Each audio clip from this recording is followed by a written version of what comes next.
El presidente Donald Trump y la primera ministra saliente del Reino Unido muestran consenso en un acuerdo comercial bilateral tras el Brexit.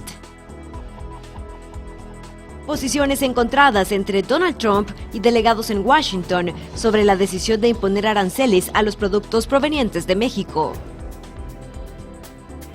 El conflicto comercial entre China y los Estados Unidos ha trascendido a otros ámbitos. El gobierno asiático alertó a su población de los riesgos de estudiar en Estados Unidos. El Departamento del Tesoro de Estados Unidos endureció las medidas restrictivas hacia el gobierno de Cuba, debido a lo que han considerado un rol desestabilizador de la isla. En Hungría, continúan las labores para recuperar los cuerpos de las víctimas del naufragio en el río Danubio.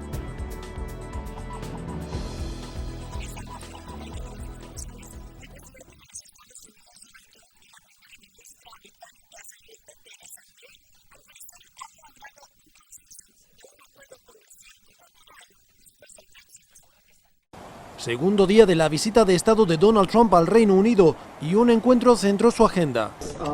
Nuestro honorable invitado, Donald Trump, sabe una cosa o dos sobre negocios. La primera ministra británica, Theresa May, presentaba así al presidente estadounidense en un almuerzo de trabajo. Dejaba ya entrever que las relaciones comerciales entre ambos países iban a estar muy presentes en la conversación.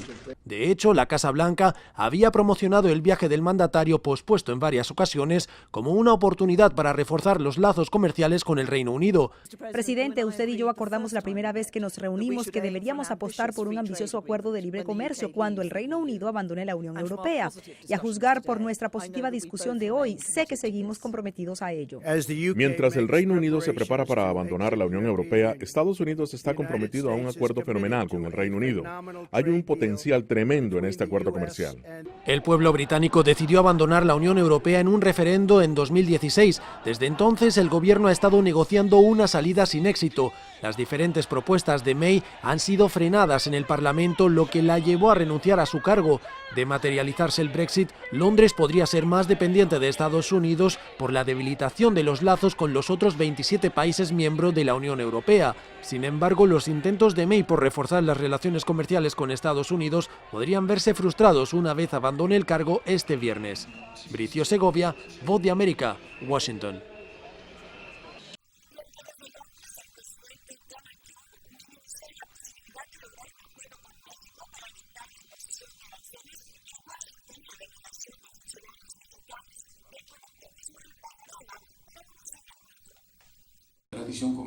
Sigue adelante el trabajo de la delegación mexicana en Washington, encabezada por el canciller Marcelo Ebrard, en búsqueda de una negociación con el gobierno estadounidense. Con esto se trata de evitar la entrada en vigencia de los primeros aranceles anunciados por el presidente Trump a todos los productos importados de México a Estados Unidos. El miércoles será el día decisivo para las negociaciones, dijo el canciller Ebrard en la rueda de prensa del martes, porque la delegación mexicana se encontrará con el ejecutivo estadounidense. Incluso el secretario de Estado Mike Pompeo, y según el canciller, se quiere alcanzar una negociación. Si me preguntan cuál es el porcentaje que esperamos para mañana como posibilidades de negociación, creo que tenemos un 80% a favor de una negociación, un 20% que, tal vez, es difícil llegar a un acuerdo en este momento. Para el canciller, se podrán evitar los aranceles.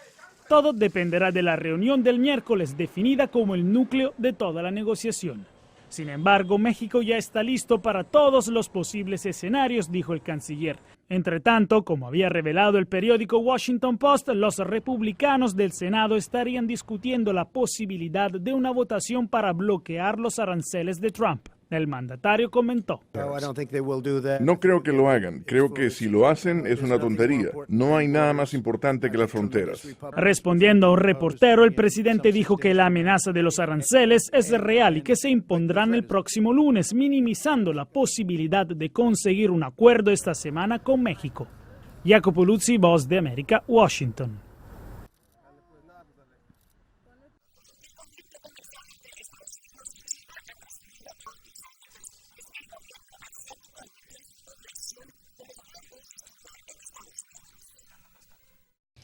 En medio de la escalada de tensiones, el gobierno de China alerta a los estudiantes y académicos sobre los riesgos de estudiar en Estados Unidos. El Ministerio de Educación recuerda a los estudiantes y académicos que planean visitar el país norteamericano que sean conscientes de la necesidad de tomar mayores precauciones y hacer todos los preparativos, advierte la cartera china citada por la agencia estatal local de noticias Xinhua. En un comunicado, el Ministerio Chino de Educación ha denunciado el reciente aumento de las restricciones y denegaciones de visado por Estados Unidos a ciudadanos chinos, a medida que aumentaba la tensión entre ambos países. Esta situación ha afectado a los jóvenes que quieren ir a estudiar en Estados Unidos o buscan completar sus estudios allí sin problemas, ha agregado. Este es un informe de Kelly Abrego para la RNA.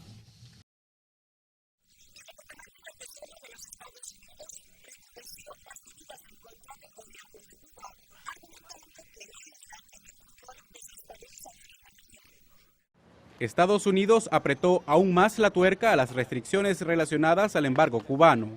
El Departamento del Tesoro anunció que prohibirá los viajes de barcos de pasajeros, buques recreativos y aeronaves privadas a la isla, revirtiendo la política de la era Obama que permitió que cruceros estadounidenses pudieran atracar en puertos cubanos con fines turísticos. La política responde, sin embargo, a un enunciado concreto, según el secretario del Tesoro estadounidense. Cuba continúa desempeñando un papel desestabilizador en el hemisferio occidental, proporcionando una plataforma comunista en la región y apoyando a los adversarios estadounidenses en lugares como Venezuela y Nicaragua. El director asociado del Instituto de Investigación Cubana de la Universidad Internacional de Florida, Sebastián Arcos, evalúa el efecto. La administración intenta limitar la entrada de recursos a el régimen y sus operativos militares y de inteligencia. Y de esa manera reducir hasta cierto punto la influencia cubana en estas otras dos naciones latinoamericanas, Nicaragua y Venezuela. Por otro lado, la administración Trump anunció la eliminación de los viajes educacionales conocidos como pueblo a pueblo,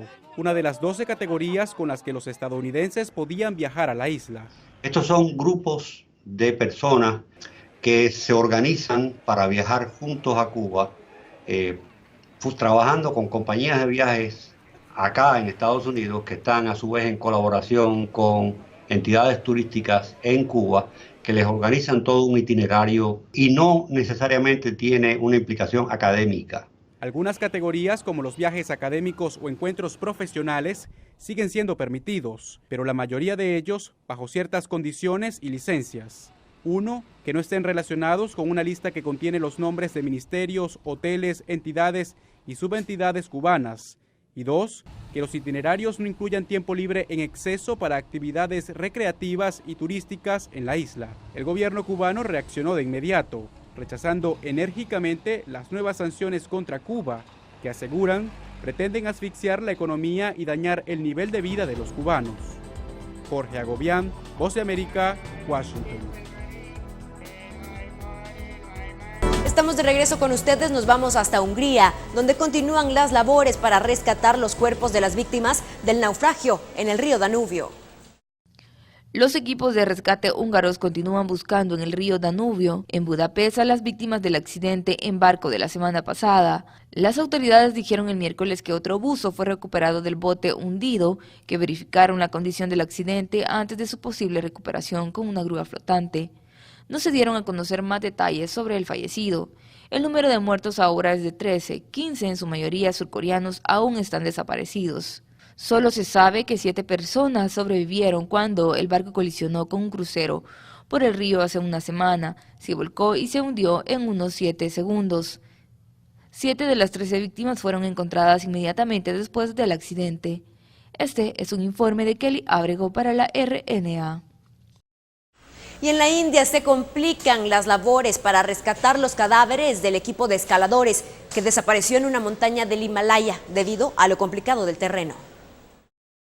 Los funcionarios indios están reconsiderando un plan el miércoles para recuperar 5 cadáveres de un equipo de escaladores internacionales que desaparecieron en una montaña del Himalaya, notoriamente peligrosa después de que los rescatistas no pudieron llegar al sitio de gran altitud. De acuerdo con un funcionario del estado de Uttarakhand, donde se encuentra la montaña, Se cree que los 8 escaladores que desaparecieron el 26 de mayo están muertos y que los 5 cuerpos fotografiados por aire el lunes son de la expedición desaparecida. Los alpinistas liderados por el veterano escalador británico Martin Moran esperaban trazar una nueva ruta hacia el pico de 6.477 metros, pero perdieron el contacto con el campamento base luego de una avalancha en una sección de la montaña. Este es un informe de Kelly Abrego para la RNA. Y en otro tipo de informaciones, el cardenal australiano que fue condenado a 6 años de prisión por abuso sexual en contra de niños está apelando a la medida judicial que se ha puesto en su contra. El cardenal Pell llevaba un traje negro y una camisa negra con cuello de clérigo cuando compareció ante la audiencia de la Corte de Apelaciones del Estado de Victoria ante 3 jueces el miércoles. El abogado de Pell argumentó durante más de 5 horas que los 5 veredictos contra él eran inseguros e insatisfactorios y deberían ser revocados. El hombre de 77 años ha estado en una prisión de Melbourne desde que fue condenado en marzo a 6 años de prisión. El exministro de Finanzas del Papa Francisco fue declarado culpable en diciembre de violar a un niño de un coro y de tratar indecentemente con el niño y su amigo de 13 años en Melbourne a fines de los años 90. Este es un informe de Kelly Abrego para la RNA.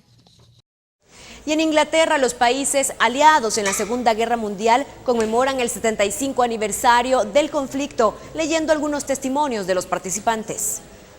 Los líderes de los aliados de la Segunda Guerra Mundial leyeron el miércoles testimonios de primera mano de los participantes en el conflicto durante una ceremonia en Inglaterra para conmemorar el 75 aniversario del Día D. El presidente francés Emmanuel Macron leyó una carta enviada por un joven luchador de la resistencia, Henri Verted, antes de ser ejecutado a la edad de 16 años. La carta decía: «Voy a morir por mi país, quiero que Francia sea libre y que los franceses sean felices». Antes de comenzar, Macron dijo: «Primero permítanme agradecerle sinceramente en nombre de mi nación», con el aplauso de los espectadores reunidos en Portsmouth. La reina Isabel II y el presidente de los Estados Unidos, Donald Trump, otros líderes de los aliados en tiempos de guerra, así como la canciller alemana Angela Merkel, se unieron a unos 300 veteranos de la Segunda Guerra Mundial en la ceremonia. Este es un informe de Kelly Abrego para la RNA. Estamos de regreso con Noticiero RNA Edición Internacional. Nos vamos hasta Centroamérica y es que el presidente de El Salvador, Nayib Bukele, viajó hasta Guatemala para participar en la 53ª reunión de jefes de Estado y de Gobierno, donde asumió la presidencia pro tempore del Sistema de Integración Centroamericana SICA, cargo que se rota cada 6 meses entre los Estados miembros. Las autoridades del SICA afirmaron que durante la reunión los presidentes de la región y sus representantes abordarán temas en materia de democracia, desarrollo, libertad, paz y seguridad, objetivos fundamentales para responder a los 5 pilares del SICA: integración social, integración económica, cambio climático, seguridad democrática y fortalecimiento institucional. Y nos vamos ahora hasta Venezuela, donde las Fuerzas Armadas han impedido durante 5 semanas el ingreso de la prensa al Palacio Legislativo. Sin embargo, esta semana algunos periodistas lograron ingresar a una sesión ordinaria donde se está tocando la crisis humanitaria que vive el país suramericano. Sin dar razones, los efectivos militares han prohibido a los comunicadores entrar al edificio legislativo en el centro de Caracas durante las últimas semanas. Ante la negativa de los funcionarios, los parlamentarios decidieron permitir el acceso de los comunicadores, bajaron a buscarlos en el patio central y confrontaron a los efectivos hasta lograr el acceso. Luego del ingreso, el secretario general del Sindicato de Trabajadores de la Prensa, Marco Ruiz, aseguró que fue gracias a los diputados. Finalmente hemos logrado entrar a este recinto y hacer el trabajo que nos toca hacer y que nos corresponde hacer. En ese mismo contexto, el legislador Juan Miguel Mateus aseguró que este tipo de acciones constituyen un acto de censura por parte del gobierno en disputa. Sí, sencillamente Nicolás Maduro es enemigo de la prensa libre. Todo lo que ocurre en el Parlamento debe ser publicitado cara al país. Sin embargo, un grupo de ciudadanos oficialistas presentes en el lugar señalan que es la dirigencia opositora la cual se niega a que entren los periodistas. No, ellos se la pasan en eso, ellos no dejan pasar a nadie. Nosotros, los periodistas también nos dijeron que por qué ellos no pasaban. Bueno, nosotros lo estamos impidiendo, esos son ellos no quieren acceso a los periodistas y esa es la razón.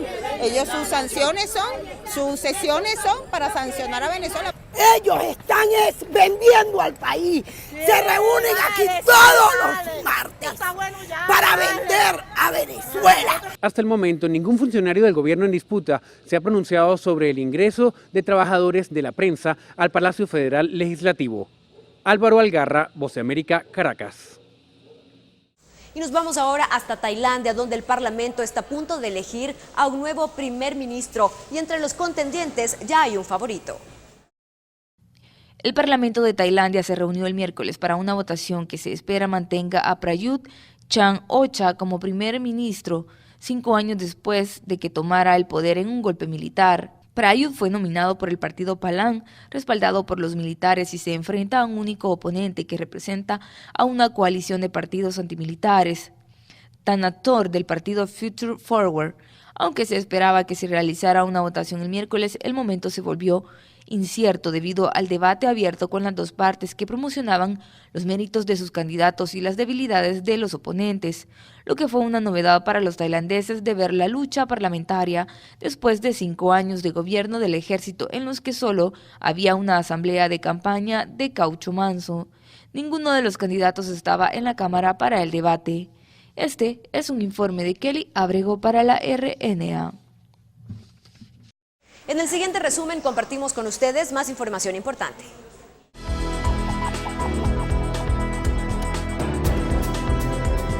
A partir de hoy, 5 de junio, Estados Unidos ya no podrá realizar viajes educativos grupales a Cuba, una de las contadas categorías con las que los ciudadanos de ese país podían viajar legalmente a la isla caribeña. El gobierno de Estados Unidos anunció el martes la prohibición de los cruceros a Cuba como parte de un nuevo paquete de restricciones en los viajes a la isla, según un comunicado del Departamento del Tesoro. Un incendio forestal en rápido movimiento en el estado central de Washington ha crecido a 7.8 millas cuadradas, lo que llevó a la oficina del sheriff del condado de Grant a ordenar a los residentes de la ciudad de Esmirna que se evacúen. El incendio forestal se encuentra cerca de la presa Guanapum y se propagó rápidamente en los pastizales secos y tierras de salvia el martes. Más de 400 migrantes centroamericanos cruzaron a México con el objetivo de llegar a la frontera con Estados Unidos para solicitar asilo. La policía mexicana observó que aproximadamente la mitad de los migrantes cruzaban el río Suchiate en balsas de tubo. Los migrantes, principalmente hondureños, caminaron hacia la ciudad fronteriza de Hidalgo para descansar en la plaza principal.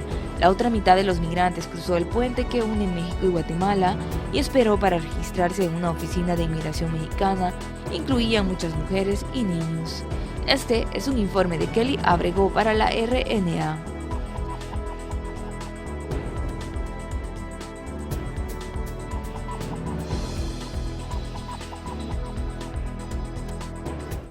Y así llegamos al final de esta entrega de Noticiero RNA Edición Internacional. Nos vemos en la próxima.